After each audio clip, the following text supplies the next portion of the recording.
구보형의 자기경영. 나는 이렇게 될 것이다. 밝음을 경영하라. 나는 그녀의 이야기를 좋아한다. 그녀는 어느 날 작은 도시의 상공회의소가 주최하는 저녁 모임에서 강연을 하게 되었다. 경기는 어려웠고 실업은 늘었으며 매출은 줄었다. 사람들은 의기소침해 있었고 모두 정보와 불경기를 탓했다. 글로벌 환경도 좋지 않아 경기의 회복을 더욱 어둡게 하던 때였으므로 그녀를 초청한 주최 측은 그들에게 용기를 줄 수 있는 메시지를 기대했다. 드디어 그날이 왔다. 그녀는 아주 커다란 종이 한 장을 들고 그들 앞에 섰다. 그리고 그들이 보는 앞에서 종이의 한가운데에 마크펜으로 선명한 검은 점을 하나 찍었다. 그리고 물었다. 무엇이 보이는지요? 사람들이 이고등성으로 답했다. 검은 점 하나요. 그녀는 다시 확인했다. 검은 점 하나 외에 다른 것은 보이지 않는가요? 사람들은 유심히 그 커다란 백지 위를 살폈지만 역시 아무것도 발견할 수 없었다. 그때 그녀가 말했다. 여러분이 놓치고 있는 것이 있습니다. 바로 이 하얀 종이 말입니다. 인생에서, 비즈니스에서, 가정에서, 개인적인 일에서나 공적인 일에서 우리는 바로 이 검은 점 하나와 같은 작은 실수와 실패 때문에 온통 마음이 심란해집니다. 그러나 중요한 것은 아무것도 그려져 있지 않은 이 하얀 여백입니다. 이곳이 바로 우리가 꿈을 그려 넣을 자리입니다.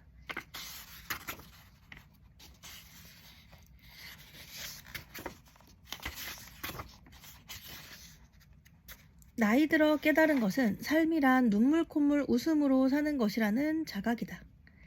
아주 가까이서 그 놈을 지켜보고 만져보고 말시켜보고 핥아봐야 한다는 것을 알게 되었다. 처음 만나는 듯이 아주 낯선 얼굴로 오늘 새로운 삶을 시작할 수밖에 없는 사람처럼 그렇게 쳐다보아야 한다. 낯선 여인이 늘 신비하듯 낯선 삶이 흥미진진하다. 모든 리더십은 나로부터 시작한다. 내가 나를 이끌 수 있을 때 비로소 나는 나의 주인이 된다. 스스로를 이끌 수 있는 사람만이 남을 이끌 능력을 갖출 수 있다. 내가 나를 이끌 수 있는 것, 이것이 바로 셀프 리더십이다. 우리를 즐겁게 하거나 화나게 하는 것은 다른 사람들의 행동 자체가 아니라 그 사람을 바라보는 우리의 태도와 자세의 문제일 때가 많다. 따라서 우리의 정신적 태도를 바꾸어주면 전혀 다른 세상을 만나게 된다. 문제가 밖에 있다고 생각할 때 우리는 쉽게 문제 해결에 대한 책임으로부터 면제된다고 믿고 싶어 한다. 그렇지 않다. 문제가 밖에 있다면 내가 문제 해결을 위해 할 수 있는 일이 없다. 고작 불평과 변명을 늘어놓는 것이 전부일지 모른다. 문제가 내게 있다고 생각하는 순간 그 해결의 열쇠는 내가 쥐게 된다. 그래서 주도적인 사람은 늘 자신을 돌아보아 어떤 상황에서도 자신이 할 수 있는 일에 의미 있는 일을 찾아 나선다. 그들은 불평하지 않는다. 불평으로 해결되는 것이 없음을 알기 때문이다. 대신 자신이 즐겨 할 수 있는 일을 하고 마음의 평화를 찾아 나선다. 사람들은 오히려 너무 쉽게 자신을 포기하는 경향이 있다. 매일 일을 하고 먹고 마시지만 정작 자신은 없는 공간에서 아무렇지도 않게 살아가는 듯하다. 문이 열려있는 곳, 갖고 있는 것을 가장 잘 쓸 수 있는 곳을 발견하면 그 일에 엎어져야 한다. 명예나 돈 때문만이 아니다. 그것이 천직이기 때문이다. 어느 날 어떤 일에 공명에 떨림을 얻게 되면 그 문 그 길로 들어서라. 의심하면 안 된다. 모두 버리고 그 길로 가야 한다. 그것이 바로 자기 혁명이다.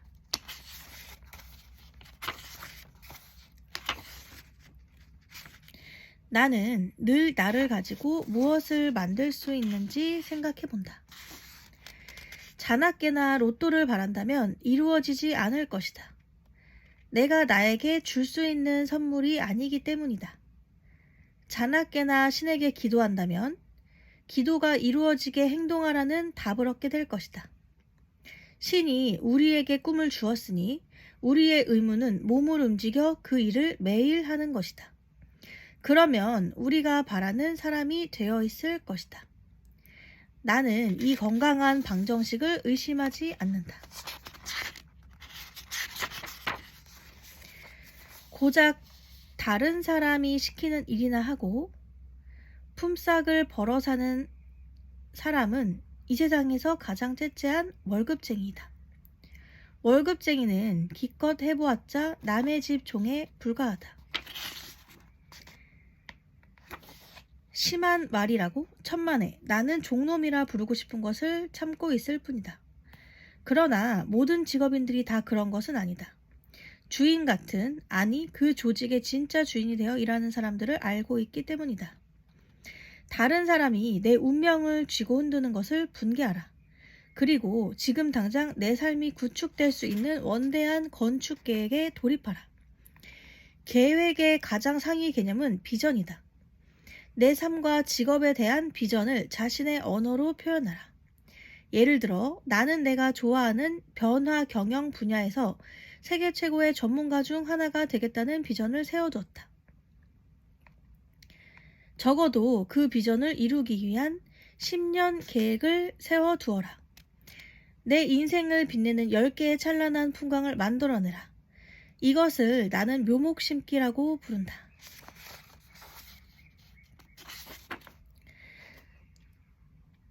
당신 스스로를 놀라게 하라. 스스로 놀란 다음에야 비로소 상사를 놀라게 할 수 있고 동료를 놀라게 할 수 있다.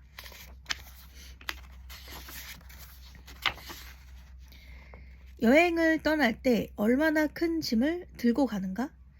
짐의 크기는 여행에 대한 두려움의 크기이다. 모든 책을 읽지 않아도 된다는 것을 나는 알게 되었다. 나는 다시 독서의 즐거움으로 되돌아갔다. 읽고 싶은 책을 읽고 한 번 본 책을 여러 번 보고 한꺼번에 여러 권의 책을 이리저리 보는 제멋대로 독서를 즐기고 있다. 변화할 때는 두려움을 즐겨야 한다. 그것은 일종의 흥분이며 삶의 엔돌핀이며 살아있는 떨림이라는 것을, 일이 꼬이면 비로소 어떤 기막힌 스토리가 나를 찾아오려는 조짐이라 생각하라. 인생은 봄처럼 짧다. 인생을 잘 사는 법은 하고 싶은 일을 하며 사는 것이다.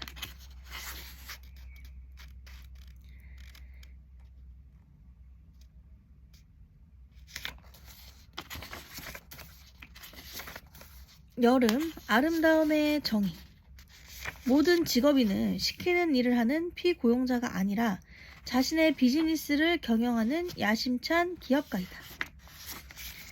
회사의 안과 밖에서 스스로 평생 직업을 만들어내려는 창조적인 사람들인 수고자들은 앞으로 분명한 직업적 대안이 될 것이다. 이렇게 될 때 전반기 25년의 회사 시대와 퇴직 후 또 다른 25년의 제2 창업 시대를 유기적으로 연결하는 50년 경제활동 모델이 준비되는 것이다.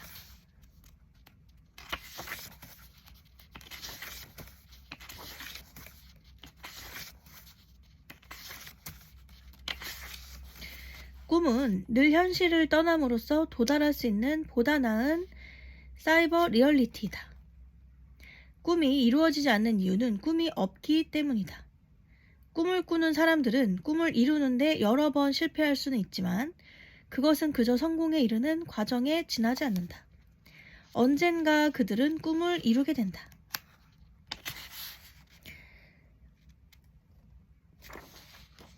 절박함은 그러므로 꿈이 있는 사람에게만 생겨난다.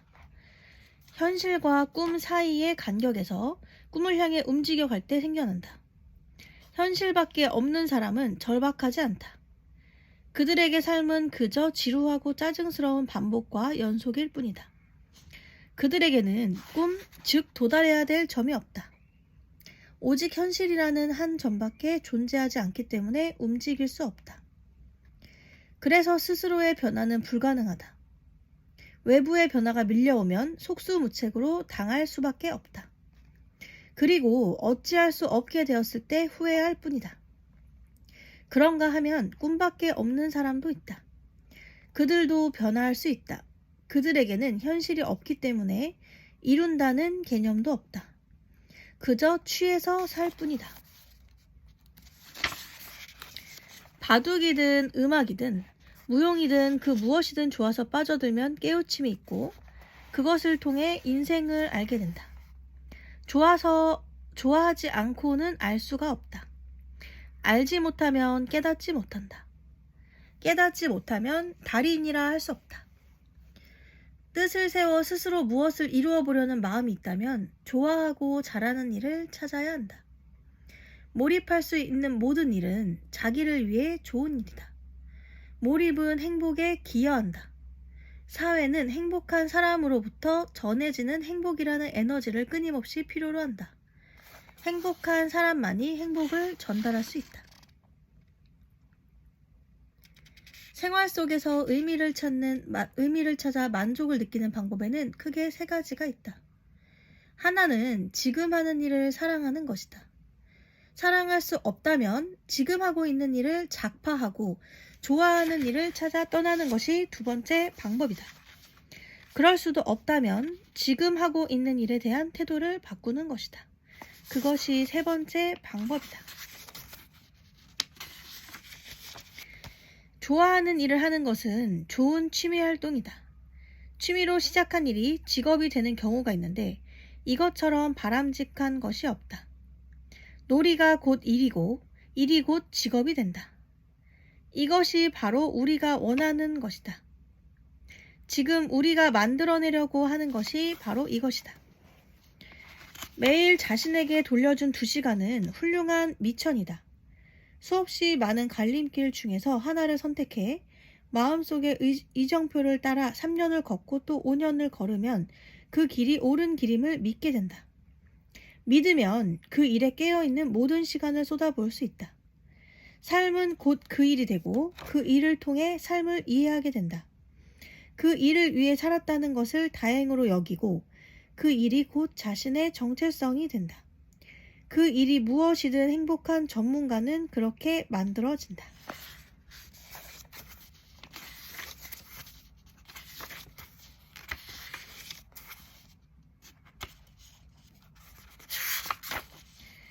삶을 꾸려가는 강령 7가지. 첫째, 생긴 대로 살아라. 멋대로 살라는 말이 아니라 자신의 기질에 가장 잘 어울리는 행동을 하라는 뜻이다. 자신에게 잘 어울리는 모습이 가장 매력적이다. 두 번째, 학생으로 계속 남아라. 나이 듦의 최대 약점은 이 나이에 어찌 시작하려는 건늙음이다. 40살에 10년의 중늙은이를 자처하는 사람들이 있다. 40은 가을이 아니다. 40은 아직 무더운 여름이다. 인생의 절정에서 배우지 않는 게으름은 결단코 유죄다. 인생은 배울 것이 많은 학습장이다. 셋째, 과거를 그리하거나 자랑하지 마라. 넷째, 젊은 사람들과 밥그릇을 놓고 경쟁하지 마라. 다섯째, 리스크를 지고 살아라. 예측된 위험을 피하지 마라. 모험이 없는 인생은 재미없다. 인생을 살다 보면 예기치 않은 일들이 생겨난다. 때로는 풀어야 할 문제이고 골치 아픈 일이기도 하다.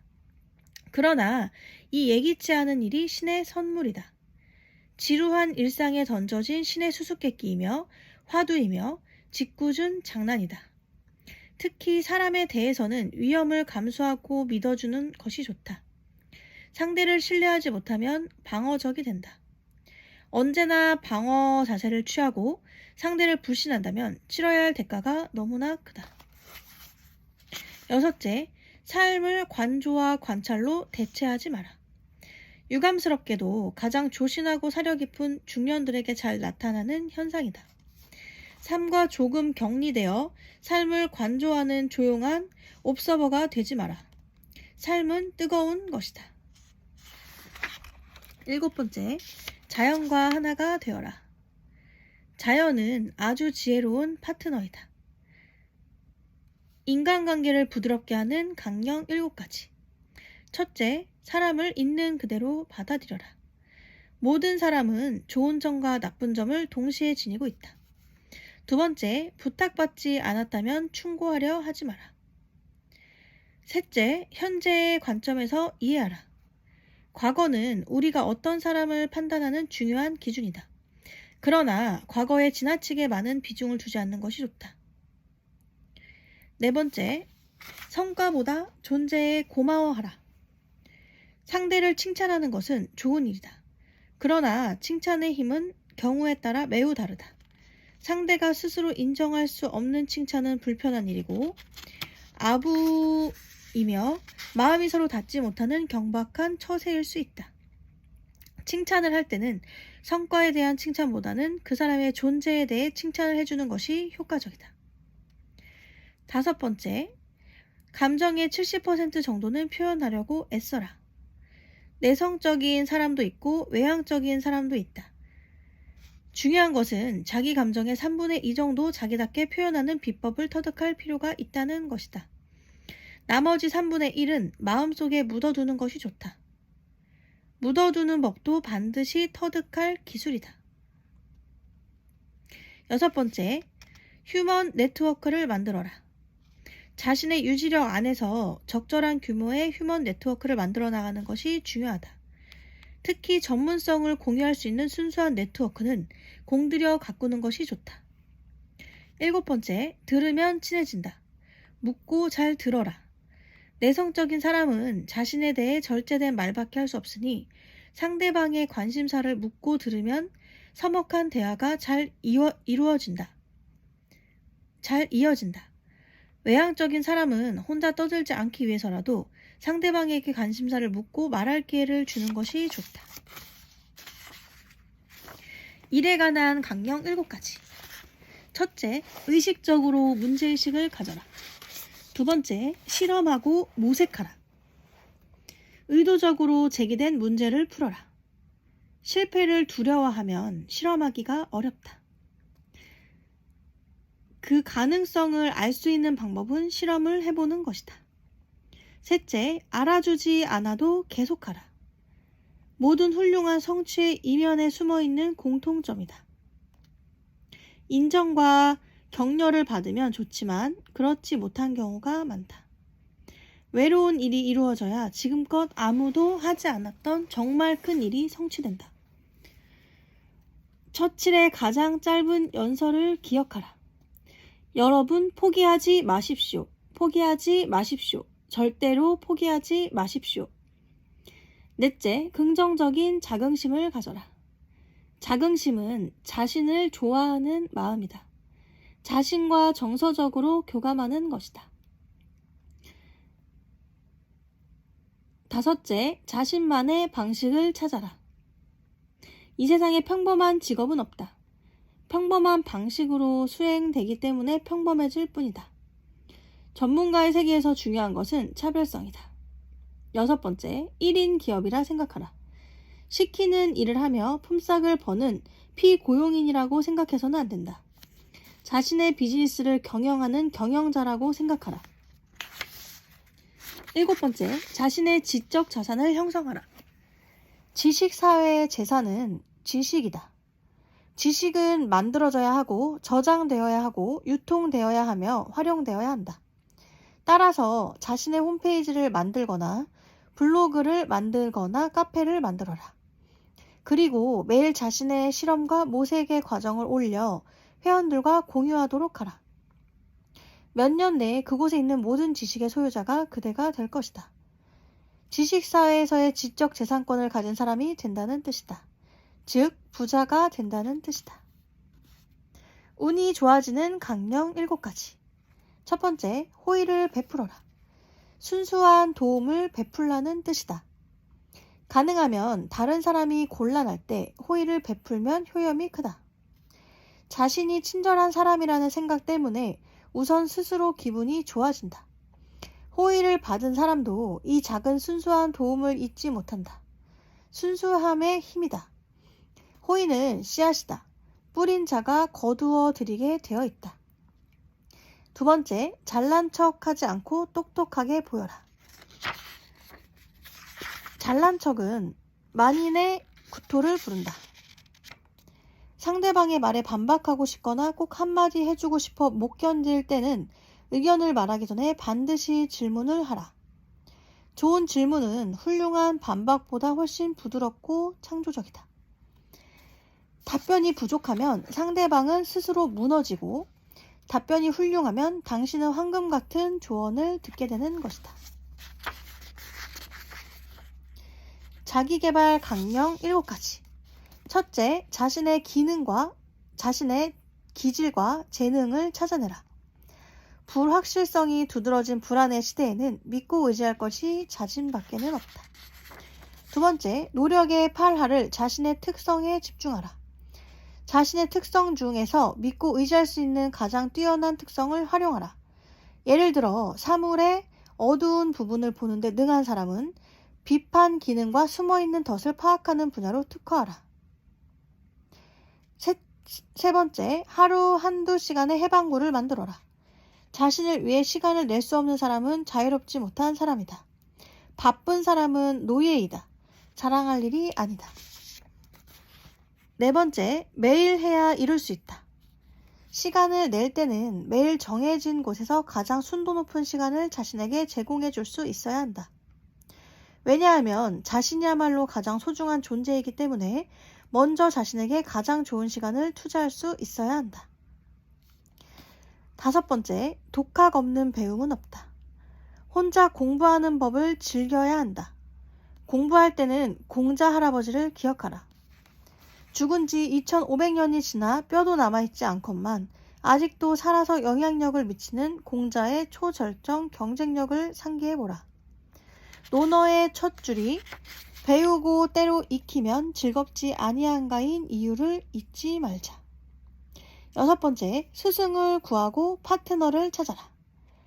벗이 있어 멀리서 찾아오면 즐겁지 아니한가는 논어의 두 번째 구절이다. 벗은 수평적 사회의 상징적인 의미이다. 수직적 위계와 권위주의가 붕괴하고 수평적이고 평등한 교류가 중요한 사회의 관계론의 근본이다. 서로가 서로의 좋은 스승이 되고 좋은 동지가 되고 건강한 경쟁자가 되는 새로운 관계를 체득하라.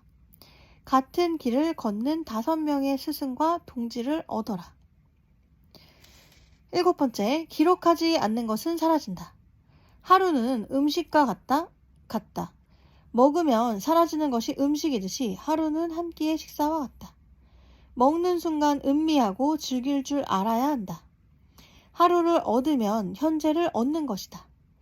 기록된 하루는 조금씩 다르지만 기록되지 않는 하루는 모두 같아 구별되지 않는다.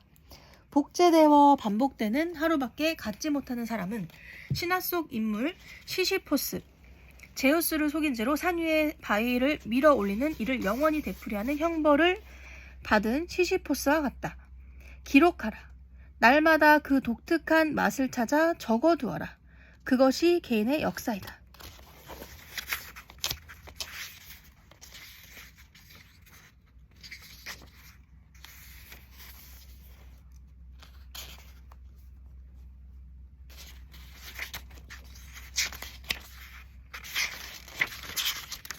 가을, 길이 갈라지는 곳에서. 나는 얼마나 많은 실패를 했는가 하고 물으면 실패가 많을수록 삶은 암담하겠지만 나는 얼마나 많은 시도를 했는가 하고 물으면 많을수록 좋다. 인식과 언어의 힘이다. 실패가 곧 시도라는 인식이야말로 실패의 경영이 시작하는 출발점이다. 이제 우리는 이렇게 말하자. 시도하라. 한 번도 실패하지 않은 것이다. 실패보다 한 번만 더 많이 시도하자. 꿈을 가지되 그 꿈의 노예가 되지 않을 수 있다면 멈춰야겠다고 여겨질 때 한 번만 더 시도해 보는 것이다. 시도가 단순 반복에 그치지 않고 창의적 시도가 되도록 새로운 요소를 가미하자. 매일 독서를 해 1년에 50권의 책을 읽게 되었다고 하자. 그러나 머릿속에 남는 것이 많지 않다면 독서 방식에 변화를 주어야 한다. 밑줄을 치면서 읽자. 다 읽고 나서 밑줄을 친 부분을 컴퓨터에 옮기면서 다시 음미하자. 강렬하게 다가오는 구절은 따로 떼어내 나를 움직인 한마디라는 파일에 넣어두자. 그리고 응용하자. 프레젠테이션에도 인용하고 팸플릿을 만들 때도 인용하고 편지를 쓸 때도 인용하자. 그러면 독서는 훨씬 흥미진진한 사상과 언어의 채집 과정이 된다. 모든 배움과 훈련은 그 과정에 대한 진화를 요구하며 방식의 변화에 따라 효과는 급증하게 마련이다. 실패한 방법을 답습하면서 여전히 좋은 결과를 기대한다면 우둔한 것이다. 현명한 사람은 성공할 때까지 방법을 달리해본다.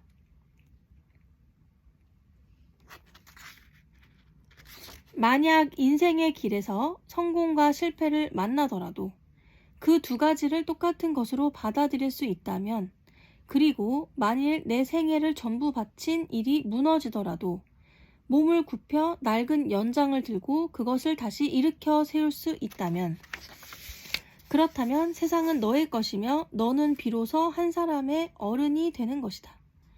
그렇다. 실패는 없다. 오직 무수한 시도가 있을 뿐이다.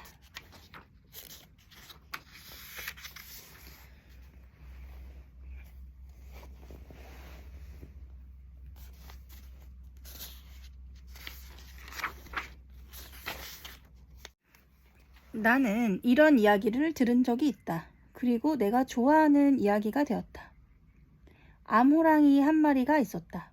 새끼를 베고 있었는데 오랫동안 굶주린 상태였다. 어느 날 염소떼를 발견하고 필사적으로 달려들었다. 어찌나 용을 썼던지 그만 새끼를 낳고 죽어버리고 말았다. 뿔뿔이 흩어져 도망갔던 염소들이 돌아와 보니 어미 호랑이는 죽어있고 갓 태어난 새끼 호랑이가 울고 있었다. 불쌍히 여긴 염소들은 대신 새끼 호랑이를 키웠다. 호랑이는 매하고 우는 법을 배웠고 풀을 먹는 법도 배웠다. 호랑이에게 맞지 않은 음식이었으니 그 새끼 호랑이는 참으로 볼품없는 비실이가 되어갔다. 새끼 호랑이는 사춘기에 이르렀다. 어느 날 커다란 호랑이가 염소떼를 덮쳤다. 염소들은 사방팔방으로 도망갔지만 비실이 새끼 호랑이는 도망도 못 가고 멍하니 서 있었다.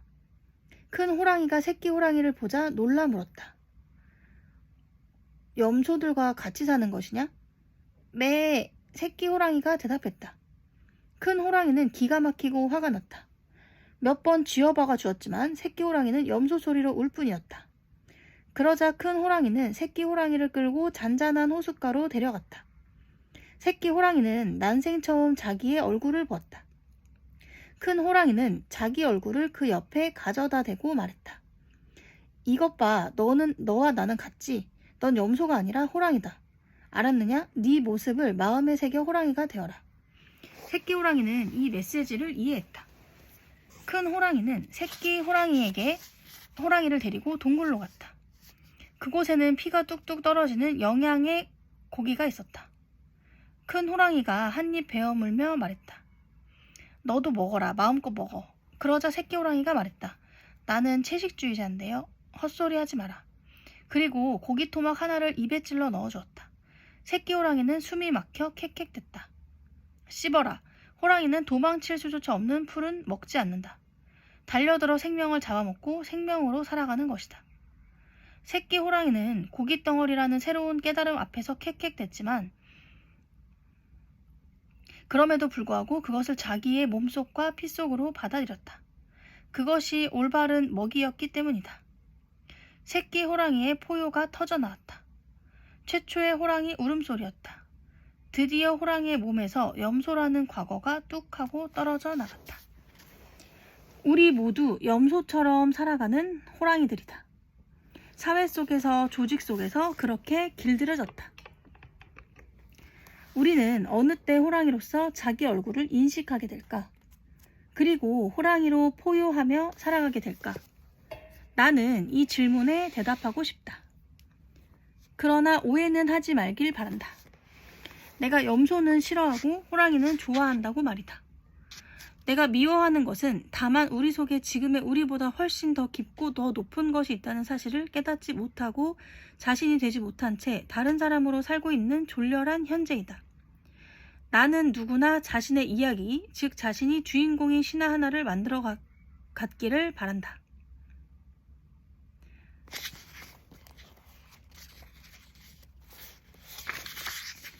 매일 아침 나는 스스로 훈련한다. 아침에 일어나 불가능한 일 하나를 꿈꾸기 시작한다. 그것은 어제 꾸었던 꿈의 연장일 때도 있고 불현듯 떠오른 다른 꿈이기도 하다. 어쨌든 나는 현실이 아닌 비현실 하나를 믿는 훈련을 해본다. 내 마음대로 해볼 수 있는 세상 하나를 창조해보는 연습을 한다. 그러면 훨씬 괜찮은 글을 쓸 수 있게 된다.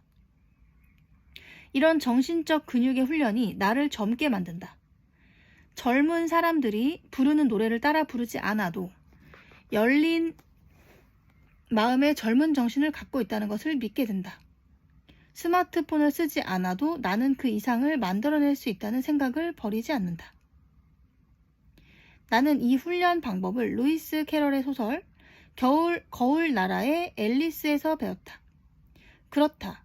우리는 꿈을 꾸는 법을 훈련해야 한다. 불가능한 꿈을 꿀수록 매일 그 불가능을 믿는 훈련을 통해 우리의 정신 근육은 단련된다. 불가능한 일을 믿을 수 없다고? 그것은 소용없는 일이라고? 그럴지도 모른다. 그러나 인류가 만들어낸 위대한 일 가운데 어느 하나도 한때 불가능하지 않았던 적은 없다. 누군가가 꿈을 꾸고 목표를 정하는 순간 그것은 현실의 세계로 이끌려 왔다. 가슴에 불가능한 꿈을 품자. 매일 꿈꾸는 연습을 하자. 아침밥을 먹기 전 불가능한 일 하나씩을 믿어보자. 그때 우리는 염소에서 호랑이로 전환하게 된다.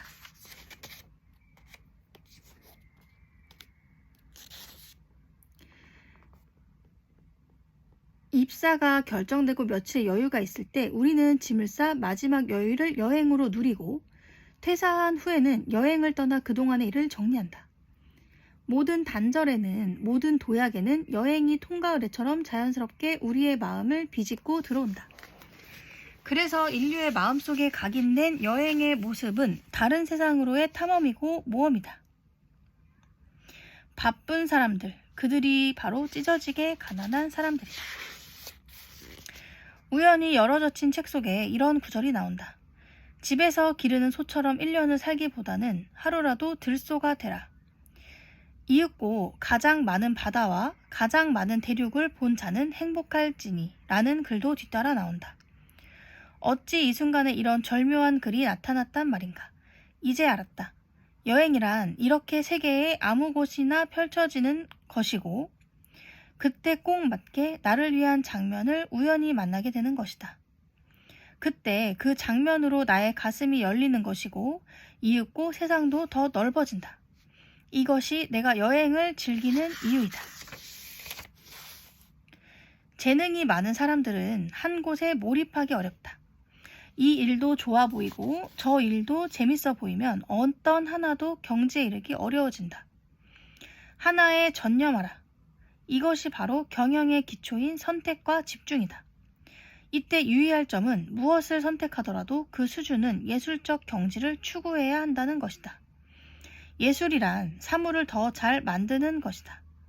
예술은 필요를 넘어선다. 더할 수 없는 경지, 즉 완벽을 향해 나아가야 한다. 나는 새벽에 일어나 삶과 격리된 명상의 시간을 갖는다. 내게 글쓰기는 성스러운 의식과 같다. 나는 생각하지 않는다. 정신이 이끄는 대로 빨려든다. 그곳에는 일상이 없다. 누구도 이 의식을 방해할 수 없다. 오직 우주에 홀로 있듯이 아무 거침없이 글에 빠져든다. 새벽이 밝아져 식구들이 깨면 나는 글쓰기를 멈춘다.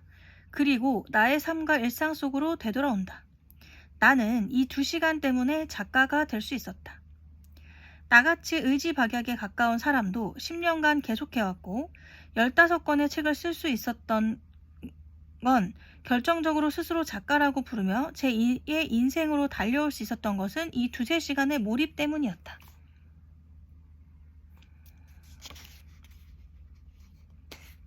무엇이 되었든 다른 우수마발들을 다 잘라내고 선택한 단 하나의 일에 정성껏 모은 시간을 들이부으라는 뜻이다.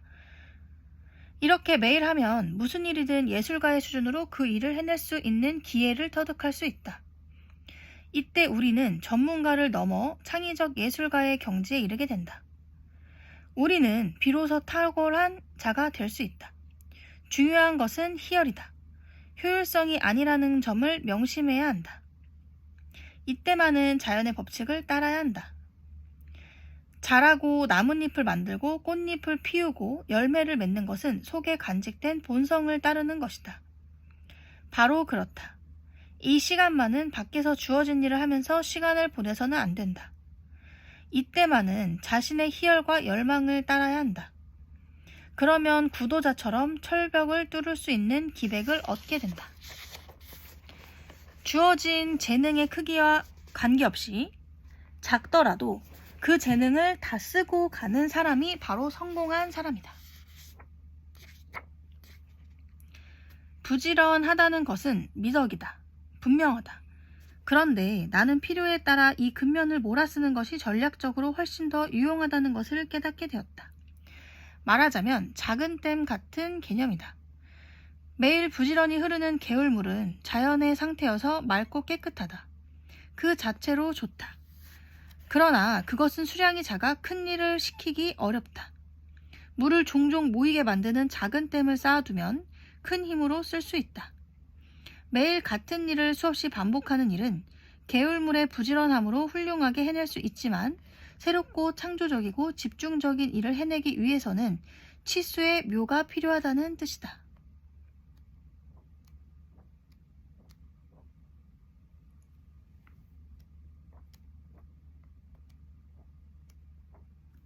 겨울, 중심이 있는 사람. 자기 스스로를 버리면 누구도 자신을 돌봐주지 않는다. 자신을 먼저 돌봐 스스로 빛나게 하라. 그러면 사람이 모인다. 모든 리더십의 출발은 자신을 먼저 닦는 것이다. 내가 나의 믿음직한 리더이며 내가 이끄는 최초의 추종자다.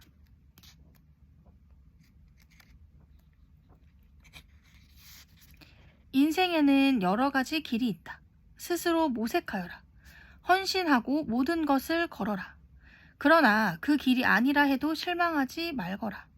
앞에 다른 길이 나오면 슬퍼하지 말고 새 길로 가거라. 어느 길로 가든 훌륭함으로 가는 길은 있는 것이다.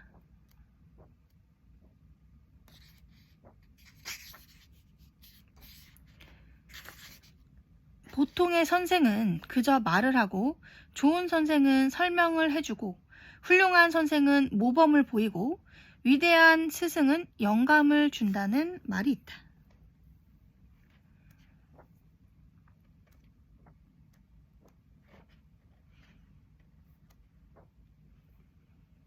다른 사람들이 내 주위에 모여 내 성공을 진심으로 도와주게 하려면 먼저 본인이 매혹적이어야 한다. 매력이란 우리들 내면에 살고 있는 가장 아름답고 위대한 것을 끌어낸 사람들이 얻게 된 무엇이다. 자신만의 매력으로 스스로를 드러나게 해야 다른 사람을 잡아둘 수 있다. 자기 스스로를 버리면 누구도 자신을 돌봐주지 않는다. 자신을 먼저 돌봐 빛나게 하라. 그러면 사람들이 모인다. 모든 리더십의 출발은 자신을 먼저 닦는 것이다. 나는 나의 믿음직한 리더이며 내가 이끄는 최초의 추종자다. 이것이 셀프 리더십이다.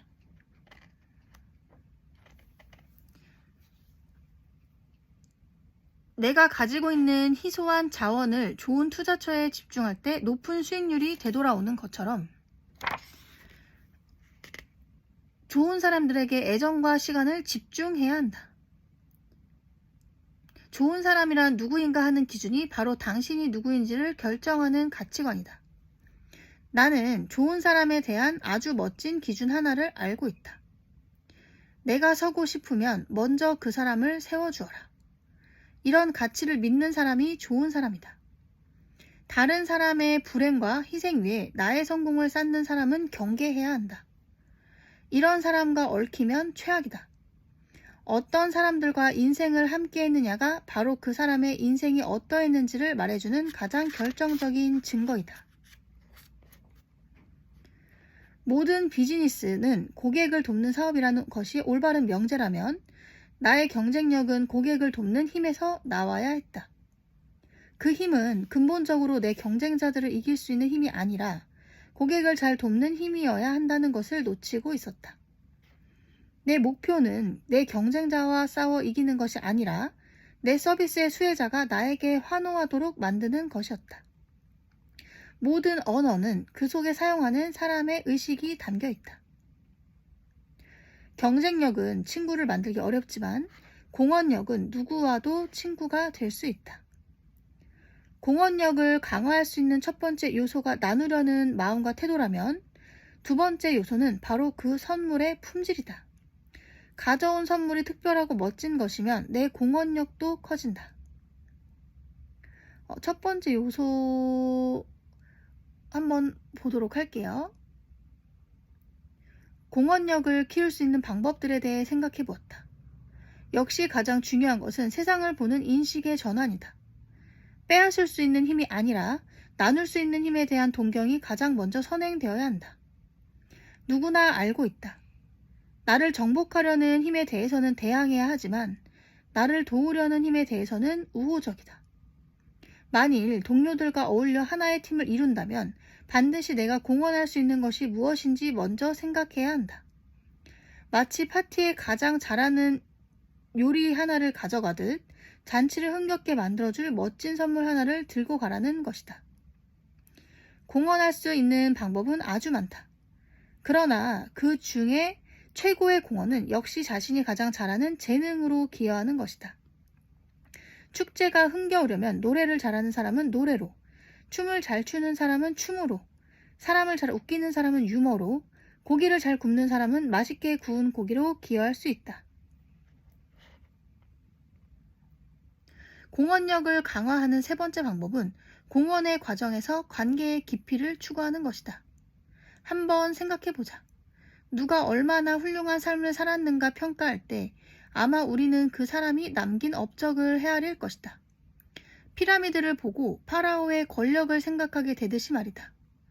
이집트처럼 강력한 힘을 떨쳤던 조상 덕에 후손이 좀 더 많은 관광 수입을 얻는 것을 보면 그 업적이라는 것이 중요한 평가 기준일 수밖에 없어 보인다. 살아있음의 떨림은 일에서 오는 기쁨도 크지만 누구와 어떻게 살았는가로부터 온다. 멋진 사랑이 누구나의 로망이고 우정이 인류의 자부심이었듯이 사람은 관계를 통해 깊은 삶의 맛을 체험하게 된다. 공헌력은 이 관계의 깊이를 겨냥한다.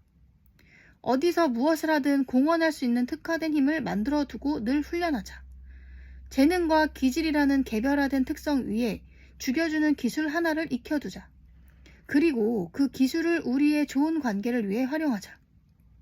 동료가 나의 출연을 불쾌해하고 두려워하고 불편해하게 하지 말자. 나의 출연이 사람들의 기쁨이 되게 하자. 내가 그곳에 존재한다는 것이 가장 멋진 선물이 되게 하자.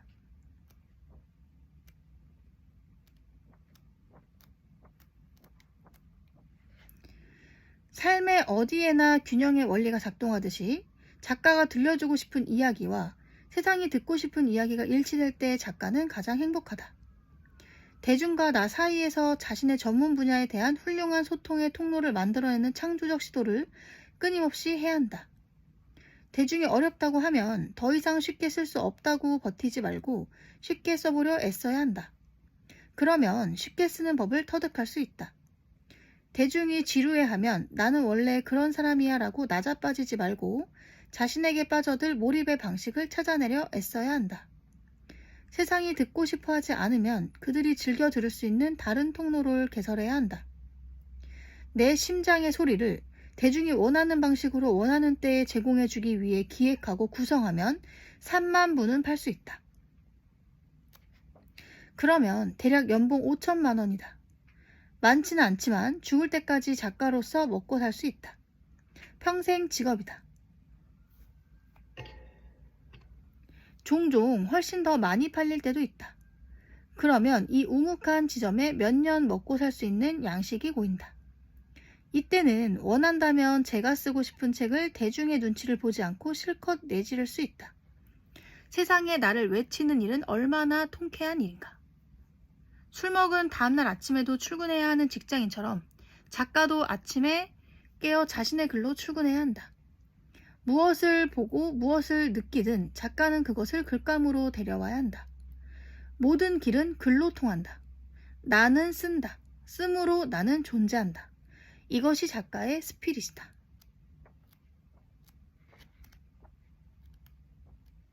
다시 봄 그리고 시. 역도 선수가 바벨을 들어 올릴 때 카메라는 선수의 얼굴을 클로즈업한다. 나는 그 얼굴을 보는 것을 즐긴다.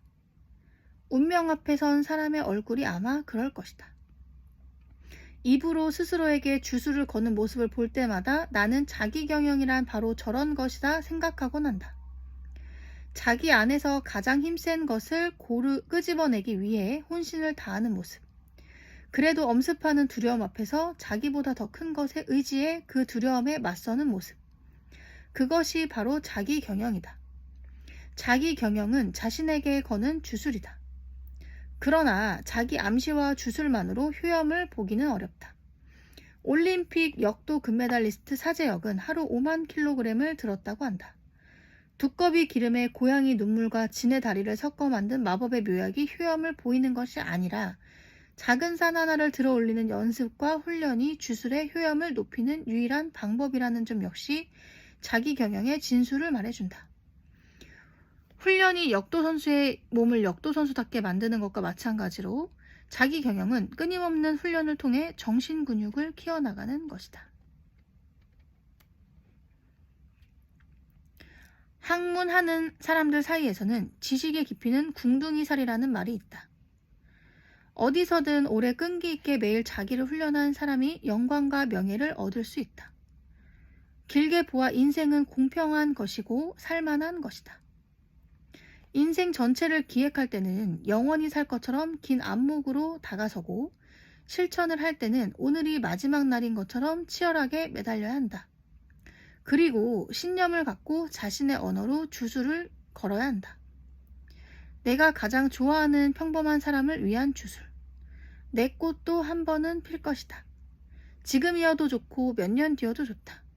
죽기 전까지 누구든 한 번은 그 시상대 한가운데에 설 수 있을 것이다.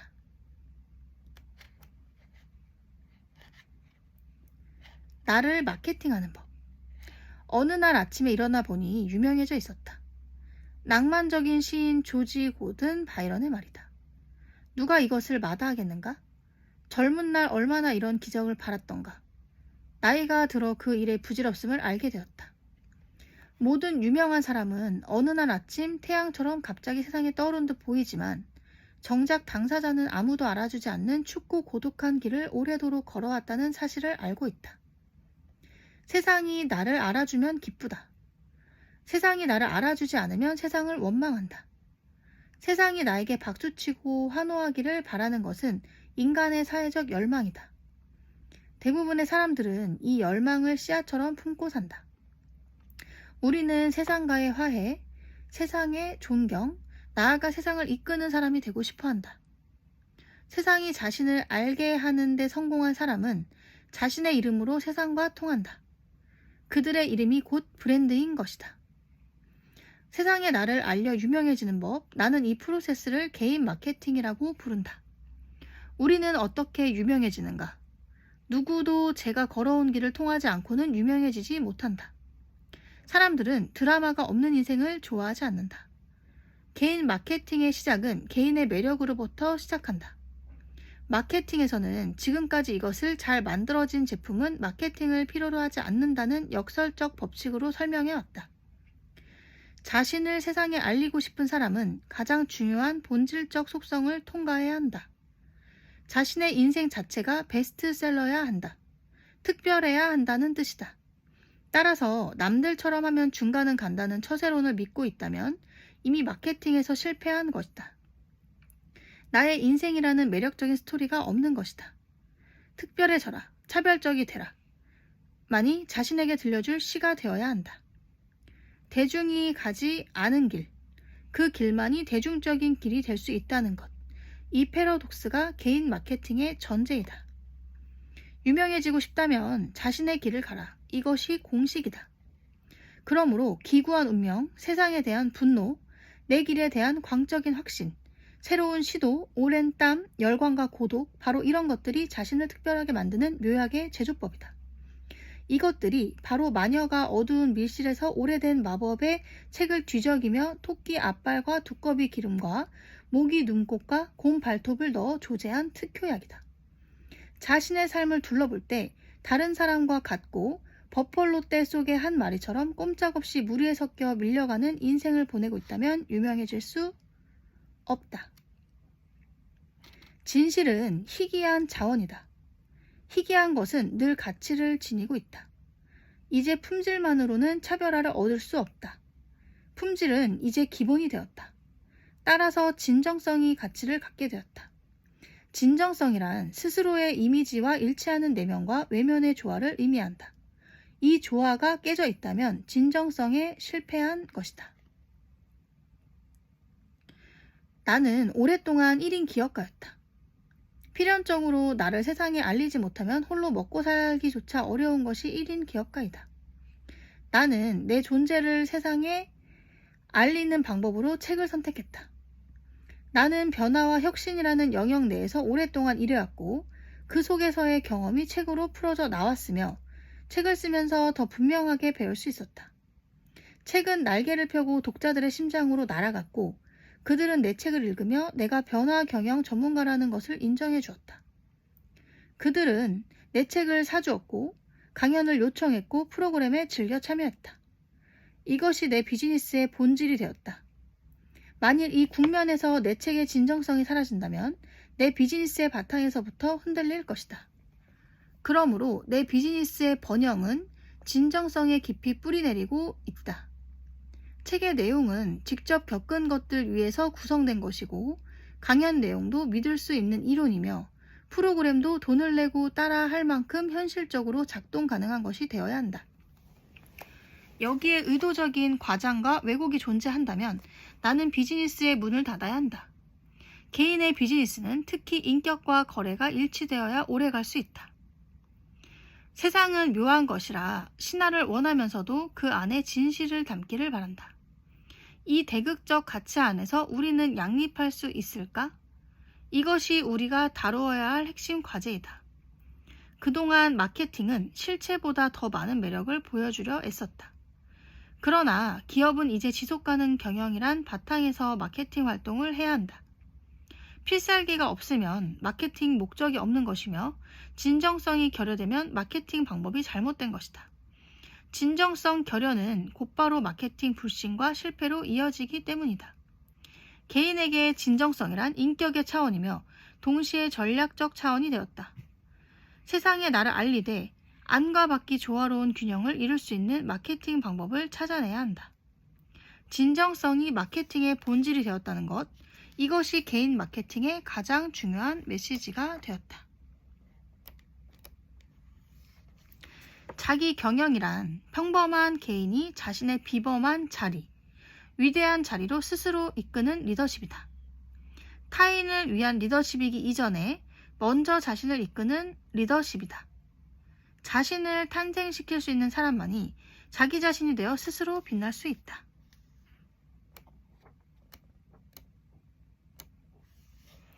좋아하는 일을 하다 죽을 것이고 죽음이 곧 퇴직인 삶을 살 것이다. 이것이 내가 추구하는 직업관이다. 어떤 일이든 그것을 평생 죽을 때까지 한다는 건 대단한 인연이다. 세월과 함께 점점 더 그 일을 잘하게 되고 그 일에 골수를 얻게 되면 그 일이 곧 내 삶의 정체였다는 걸 깨닫게 될 것이다. 세월에 인생을 더할 줄 아는 사람, 우리의 후반기 삶은 그리 되어야 한다.